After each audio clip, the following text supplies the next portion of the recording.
കൂട്ടുകാർക്ക് നല്ലൊരു ദിവസം ആശംസിച്ചുകൊണ്ട് മാമ്പഴത്തിന്റെ പുതിയ വീഡിയോയിലേക്ക് സ്വാഗതം.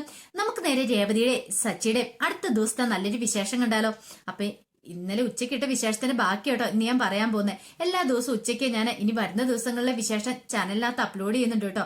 അതിന് 2-3 ദിവസം കഴിഞ്ഞിട്ട് കാണിക്കത്തുള്ളൂ കേട്ടോ. അപ്പൊ എല്ലാരും ചോദിക്കുന്നുണ്ട് ഈ വിശേഷം എന്നാ കാണിക്കണമെന്ന്. ഇനിയിപ്പോ ഈ വിശേഷം ഞാൻ ഇന്ന് പറയുന്ന വിശേഷം ഇനി അടുത്ത ആഴ്ച കാണിക്കത്തുള്ളൂ കേട്ടോ. അപ്പൊ കുറച്ച് അഡ്വാൻസ്ഡ് ആയിട്ട് പറയുന്നതാണ്. അപ്പൊ ഇന്നത്തെ വിശേഷം കണ്ടവർക്കൊക്കെ ഞാൻ ചാനലിനകത്ത് ഇട്ടിട്ടുണ്ട് കേട്ടോ. അപ്പൊ മറക്കാതെ അത് കയറി കാണണം കേട്ടോ. അപ്പൊ ഇങ്ങനെ ഇന്നലെ ഉച്ചയ്ക്ക് നമ്മൾ കണ്ടത് ശ്രീകാന്തിനെയും കൂട്ടിയിട്ട് വർഷം നേരെ വീട്ടിലേക്ക് വരുവാണ്. ഈ സമയത്ത് മധുസൂദൻ നാഗപ്പാട്ട് ടെൻഷൻ അടിച്ചിരിക്കുക. കേസിൽ തോറ്റുപോയി. കാരണം തോറ്റുപോകാൻ മാത്രമല്ല 1 ലക്ഷം രൂപ ഫൈനും അടയ്ക്കണമെന്നു. ആ 1 ലക്ഷം രൂപ രവീന്ദ്രനുള്ളതാണ്. ഇതൊക്കെ ഓർത്ത് തല പുകഞ്ഞിരിക്കുന്ന സമയത്താണ് വർഷം അങ്ങോട്ട് കയറി വരുന്നത്. അപ്പൊ ശ്രീകാന്തിനെ കണ്ടപ്പം രവീന്ദ്രൻ ചോദിച്ചു, ഇതാരാ മോളേന്ന് ചോദിക്കാം. അച്ഛാ, ഇതെന്റെ ഫ്രണ്ട് ശ്രീകാന്താന്ന് പറയാ. ഞാൻ പറഞ്ഞിട്ടില്ലേ എനിക്കൊരു ഫ്രണ്ട് ഉണ്ടെന്ന്. അത് ശ്രീകാന്താന്ന് പറയാം. ആണോ? ആ, വന്നിരിക്കാനൊക്കെ പറയാണ്. അങ്ങനെ ശ്രീകാന്ത് ഇരുന്നു. ഈ സമയത്ത് ഹേമയോട് പറഞ്ഞു, അമ്മ ഒരു കാര്യം ചെയ്യേ, ശ്രീക്ക് ചായ എടുത്തോണ്ട് വരാൻ പറയാം. ഈ സമയം ഹേമ ഇങ്ങനെ ഇവിടെ തന്നെ നോക്കിയിരിക്കുമായിരുന്നു. പെട്ടെന്ന് മധുസൂദനൻ ചോദിച്ചു, അല്ല എന്താ ജോലിന്ന് ചോദിക്കുക. ഞാനേ ഒരു റെസ്റ്റോറന്റ് ഷെഫാന്ന് പറയാം. ആണോ? അതെ, നന്നായിട്ട് ചായയൊക്കെ ഉണ്ടാക്കും. ചായ മാത്രമല്ല എല്ലാ കാര്യങ്ങളും ഉണ്ടാക്കും. എല്ലാ ഫുഡൊക്കെ നന്നായിട്ട് പാചകം ചെയ്യുന്ന പറയാം. ദേ ഇപ്പം ഈ അടുക്കള കയറി ഒരു ചായ എടുത്തോണ്ട് വരാൻ പറഞ്ഞ ആ സ്പോട്ടിൽ തന്നെ ശ്രീകാന്ത് പോയി എടുത്തോണ്ട് വരും. നല്ല സൂപ്പർ ചായ, അമ്മ ഉണ്ടാക്കാനേക്കാൾ നല്ല രുചിയോടെ ആയിരിക്കും എന്ന് പറയാം. ഇത് കേട്ടത് ഹേമയുടെ മുഖം അങ്ങോട്ട് മാറി. പെട്ടെന്ന് ശ്രീകാന്ത് പറഞ്ഞു, ഞാൻ സാറിനെ ഇതിനു മുമ്പ് കണ്ടിട്ടുണ്ടെന്ന് പറയാ. എന്നെ മനസ്സിലായില്ലേന്ന് ചോദിക്കും. കണ്ടിട്ടുണ്ടോ? എനിക്ക് പരിചയം തോന്നില്ലോ. എന്റെ അച്ഛൻ KSRTCയിലെ ഡ്രൈവർ ആയിരുന്നു പറയണ. ആണോ? ആഹാ, പേരെന്താ? രവീന്ദ്രൻ എന്ന് പറയാ. ഈ പേര് കേട്ടതും ഹേമയും അയാൾ ഒന്നും ഞെട്ടുവാണ്. ഹേമയും ഞെട്ടി അതോടൊപ്പം തന്നെ മധുസൂദനും ഞെട്ടുവാണ്. ദൈവമേ, അയാളുടെ മോനാണോ ഇത്? ആ ഒരു ചിന്ത ഉണ്ടാവുകയാണ്. പെട്ടെന്ന് ചോദിച്ചു, എന്നെ മനസ്സിലായെന്ന് ചോദിക്കാം. ഓ, ഞാൻ ശരിക്കും ഓർക്കുന്നില്ല. അന്ന് ആ റിട്ടയർമെന്റ് ഫംഗ്ഷൻ ഉണ്ടായിരുന്നല്ലേ ശ്രീകാന്തിനേക്ക്? അതെ അതെ ഉണ്ടായിരുന്നു സാറെന്ന് പറയാണ്. ഈ സമയം വർഷ ചോദിച്ചല്ല, നീ ഇതിനെക്കുറിച്ചൊന്നും പറഞ്ഞില്ലോ. അല്ല, എനിക്കറിയത്തില്ലായിരുന്നു നിങ്ങൾ തമ്മിൽ മുമ്പ് പരിചയമുണ്ടെന്ന്. ഈ സമയം ശ്രീകാന്ത് പറഞ്ഞു, അല്ല സാറിന്റെ മോള വർഷ എന്നുള്ള കാര്യം എനിക്കറിയില്ലായിരുന്നു പറയാം. ഇല്ലെങ്കിൽ വർഷയോട് ഇതിനെക്കുറിച്ച് നേരത്തെ പറയുകയും ചെയ്തെന്ന് പറയാം. ഓഹോ, അപ്പൊ നിങ്ങൾ പരിചയക്കാരല്ലേന്ന് ചോദിക്കും. ഈ സമയം മധുസൂന് നല്ല ദേഷ്യം വരുന്നുണ്ടായിരുന്നു. പെട്ടെന്ന് ശ്രീകാന്ത് പറഞ്ഞു, അതെ അന്ന് ഞാനങ്ങോട്ട് ഇറങ്ങട്ടെ എന്ന് ചോദിക്കുക. അപ്പൊ വർഷം ചായ കുടിച്ചില്ല. അതൊക്കെ കുഴപ്പമില്ല, അതൊക്കെ പിന്നീട് എനിക്ക് കുടിക്കാം. എനിക്ക് അല്പം ധൃതിയുണ്ട്, അന്ന് ഞാൻ പോയിട്ടായിരുന്നു പറഞ്ഞ ശ്രീകാന്ത് അങ്ങോട്ട് പോവാണ്. അങ്ങനെ ശ്രീകാന്ത് പോയ ഉടനെ വർഷ ഹേമയോട്, ഞമ്മേ എനിക്കൊരു ചായ മുകളിലേക്ക് വന്നേക്കാൻ പറ്റിയ വർഷ അങ്ങോട്ട് കയറി പോകാൻ തുടങ്ങുമ്പോ ഹേമ കയ്യിലേക്ക് അങ്ങോട്ട് കയറി പിടിച്ചു. അവിടെ നിക്കണേന്ന് പറയണ. എന്താമ്മേ, നിനക്ക് തോന്നുന്നവരെയൊക്കെ വിളിച്ചോണ്ട് വരാനുള്ളതാണ് വീടെന്ന് ചോദിക്കുക. പെട്ടെന്ന് അമ്മ എന്താ ഇങ്ങനെയൊക്കെ പറയണേ?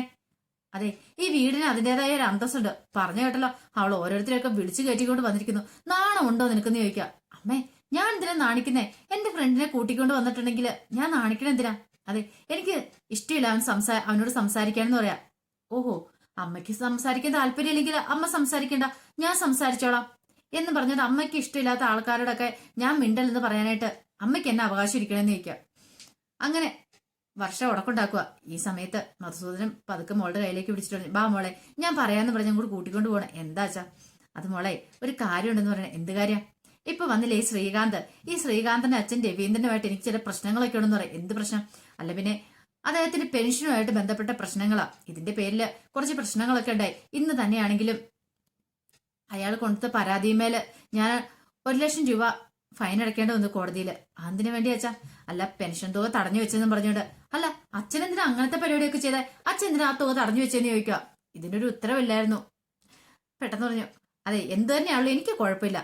അച്ഛനും അവരും തമ്മിലുള്ള പ്രശ്നം അത് തീർത്തണം. പക്ഷെങ്കില് ശ്രീകാന്തുമായിട്ട് കൂട്ടുകൂടലെന്ന് പറയാനായിട്ട് നിങ്ങൾക്ക് ഒരു അവകാശമില്ല. നിങ്ങൾ നിങ്ങളുടെ എന്താണെന്ന് വെച്ചാൽ പ്രശ്നങ്ങൾ നിങ്ങൾ തീർത്തണം എന്ന് പറഞ്ഞിട്ട് വർഷം അങ്ങോട്ട് എഴുന്നേറ്റ് പോവാ. ഈ സമയം ഹേമ പറഞ്ഞു, കണ്ടില്ലേ അവളുടെ അഹങ്കാരം കണ്ടില്ലേ? ഇതാ ഞാൻ പറഞ്ഞ അവളെ എത്രയും പെട്ടെന്ന് കെട്ടിച്ചു കൊണ്ടെന്ന്. ഇനി പറഞ്ഞിട്ട് കാര്യമില്ല. ഞാൻ എന്തെങ്കിലും പറഞ്ഞിട്ടുണ്ടെങ്കിൽ ഈ വീട്ടിൽ ആരെങ്കിലും അനുസരിക്കോ കേൾക്കോ ഒന്നും ചെയ്യത്തില്ല എന്ന് പറഞ്ഞ് ദേഷ്യപ്പെട്ട് അങ്ങോട്ട് ഹേമയും കയറി പോവാ. പിന്നീട് കാണിക്കുന്ന രവീന്ദ്രനെ കൂട്ടി സച്ചി വീട്ടിലേക്ക് എത്തണം. അപ്പൊ വീടിന്റെ വാതിക്കൽ എത്തിയപ്പോഴത്തേനും സച്ചി പറഞ്ഞു, അതെ അച്ഛൻ ഇവിടെ നിൽക്കാൻ പറയണേ, ഇപ്പൊ അകത്തേക്ക് കയറണ്ടെന്ന് പറയും. അതെന്താ കയറണ്ടാത്തെ? അച്ഛൻ ഇവിടെ നിൽക്കേ. പിന്നീട് അവിടെ വന്നിട്ട് രേവതിനെ വിളിക്കുകയാണ്. രേവതി അങ്ങോട്ട് വന്നു. എന്താ സച്ചേട്ടൻ നിൽക്കും? നീ പോയി ആരതി എടുത്തോണ്ട് രമണ. ആരതിയോ? അതെ. ഈ സമയം രവീന്ദ്രൻ ചോദിച്ചു, എന്തിനാടാ ആരതിയൊക്കെ? അച്ഛൻ ജയിച്ചു വന്നിരിക്കുമല്ലേ കേസില്, അപ്പൊ ആരതി ഒഴിഞ്ഞു വേണ്ട അകത്തേക്ക് ഏറ്റാന്ന് ചോദിക്കും. ഈ സമയത്ത് ചന്ദ്രമതിയും കൂടെ അങ്ങോട്ട് വന്നു. എന്താ ആരതി എന്ന് ചോദിക്കുകയാണ്. ഇവിടെ ആരതി ഒഴിയാൻ മാത്രം എന്തു പോരി ജയിച്ചിട്ടായിരിക്കും പോലും വന്നിരിക്കുന്ന മഹാൻ എന്ന് പറയാണ്. ഇത് കേട്ടപ്പം സച്ചി പെട്ടെന്ന് പറഞ്ഞേ, അതെ അതൊക്കെ ജയിച്ചിട്ട് തന്നെ എന്റെ അച്ഛൻ വന്നിരിക്കുന്നേ, ചെറിയതൊന്നുമല്ല വലിയ കാര്യം തന്നെയാ. അങ്ങനെ പെൻഷൻ കേസിൽ എന്റെ അച്ഛൻ വിജയിച്ചു വന്നിരിക്കുന്നു എന്ന് പറയാ. ഇത് കേട്ടാണ് ശ്രുതിയും കൂടെ അങ്ങോട്ട് വന്നേ. ആ സമയം രേവതി ആരതിയൊക്കെ എടുത്തോണ്ട് വരുന്നുണ്ട്. ആരതിയൊക്കെ ഒഴിഞ്ഞ് അകത്തേക്ക് അങ്ങോട്ട് ചേരിക്കുവാണ് രവീന്ദ്രനെ. അപ്പൊ ചന്ദ്രമതി, ആഹാ അപ്പൊ പെൻഷന്റെ കാര്യങ്ങളെല്ലാം ഓക്കെ അല്ലേന്ന് ചോദിക്കും. ഇത് കേട്ടാ സച്ചി പറഞ്ഞു, ആഹാ അമ്മ ഇത് അറിയുമായിരുന്നെങ്കിൽ അമ്മ നേരത്തെ തന്നെ ആരതി എടുത്ത് ഒഴിഞ്ഞാനോ അല്ലേന്ന് ചോദിക്കാം, കാരണം ആ പൈസയും കൂടെ എങ്ങനെയും തട്ടിയെടുക്കാലോ എന്ന് പറയാം. ചന്ദ്രമതി പറഞ്ഞു, സച്ചി നീ കുറച്ച് കൂടുന്നുണ്ട് കിട്ടോ എന്ന് പറയണം. അല്ല ഞാൻ പറഞ്ഞാൽ എന്താ അമ്മയെ തെറ്റ് ശരിയല്ലേന്ന് ചോദിക്കുക. പിന്നീട് സച്ചി പറഞ്ഞു, അമ്മയുടെ കേക്കിൽ ഇന്നും പറയണ്ടായിരുന്നു വെച്ചാ പെൻഷൻ തുകയുടെ കാര്യമൊക്കെ. ഈ സമയം രവീന്ദ്രൻ പറഞ്ഞു, അതെ പെൻഷൻ ഉടനെ എന്നെ കിട്ടും, അത് മാത്രല്ല അയാൾ എനിക്ക് 1,00,000 രൂപ ഫൈൻ തരണമെന്ന് പറയാണ്, കാരണം ഇത്രയും ദിവസം എന്നെ ഇട്ട് കഷ്ടപ്പെടുത്തിയാണെന്ന് പറയാം. ചന്ദ്രമതിയുടെ കണ്ണുകളങ്ങ് വിടർന്നു. ചന്ദ്രമതി, ഓഹോ അങ്ങനെയാണോ, 1,00,000 രൂപ അധികം കിട്ടുമല്ലേ എന്ന് ചോദിച്ചിട്ട് ചന്ദ്രമതി പെട്ടെന്ന് അങ്ങോട്ട് വരുവാണ്. കണ്ടോ വെച്ചാ പൈസയുടെ കാര്യം പറഞ്ഞപ്പോ അമ്മയുടെ മുഖം മാറിയത് കണ്ടോ. ഇതേ അമ്മയുടെ കേക്കലും ഇതേ ആ കള്ളന്റെ കേക്കലും ഈ പൈസയുടെ കാര്യത്തെ കുറിച്ചൊന്നും പറയാൻ പോലും പാടില്ലാത്ത, കാരണം പൈസ എന്ന് കേട്ടിട്ടുണ്ടെങ്കിൽ അവര് കമന്ന് വീഴും, പിന്നെ പൈസ അടിച്ചു മാറ്റിക്കൊണ്ട് പോവുകയും ചെയ്യും. ആ പൈസ കിട്ടിയാൽ പിന്നെ അവർക്കൊരു സമാധാനം ആവുള്ളൂ പറയാ.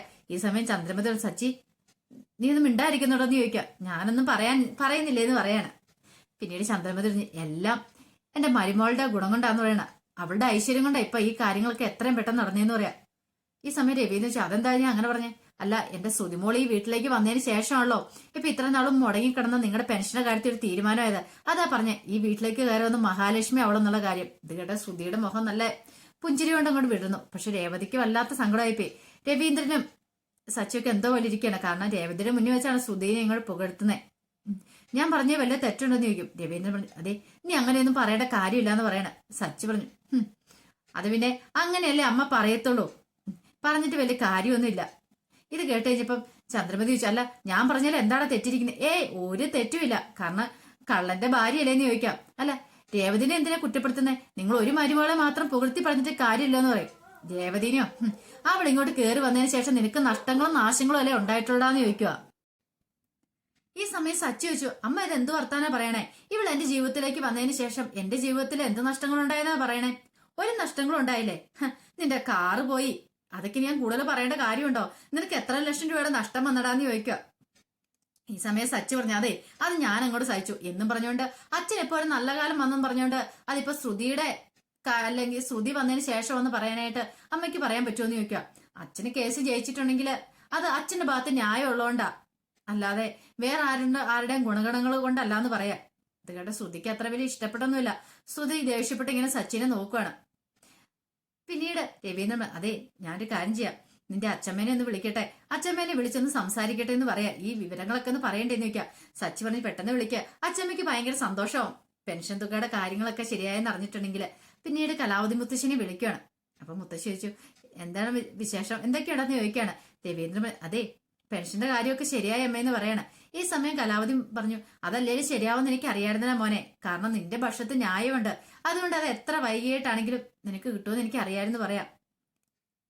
ഇതിനെല്ലാം കാരണം എന്താണെന്നറിയോ? രേവതി മോള ആ വീട്ടിലേക്ക് വന്നതിന്റെ രാശി കൊണ്ടാ ഇങ്ങനെയൊക്കെ സംഭവിച്ചതെന്ന് പറയാം. ഇത് കേട്ടുകൊണ്ട് ചന്ദ്രമതിയുടെ സ്തുതിയുടെ ഒക്കെ അങ്ങ് മുഖം കൂടെ മാറി. അല്ലേലും എനിക്കറിയായിരുന്നു രേവതി മോളുടെ താലി കുറക്ക ചടങ്ങ് നടന്നു കഴിയുമ്പോൾ അവിടെ എന്തെങ്കിലും നല്ല കാര്യങ്ങളൊക്കെ നടക്കുമെന്ന്. അവളല്ലെങ്കിൽ നല്ല ഗുരുത്തമുള്ള പെണ്ണ, നല്ല മഹാലക്ഷ്മിയെ പോലെ ഒരു പെൺകുട്ടി അല്ലേടാ നിനക്ക് മരുമോളായിട്ട് കിട്ടിയിരിക്കുന്നത്, അതുകൊണ്ട് ഇനി അവിടെ നല്ല കാര്യങ്ങളൊക്കെ നടക്കുള്ളൂ പറയാം. ഇങ്ങനെ മുത്തശ്ശി രേവതിയെ പൊഴുത്തിക്കൊണ്ടിരിക്കുന്ന കാണുമ്പം ശ്രുതി ഇങ്ങനെ ദേഷ്യപ്പെട്ട് ശ്രുതിനെ നോക്കുവാണ്.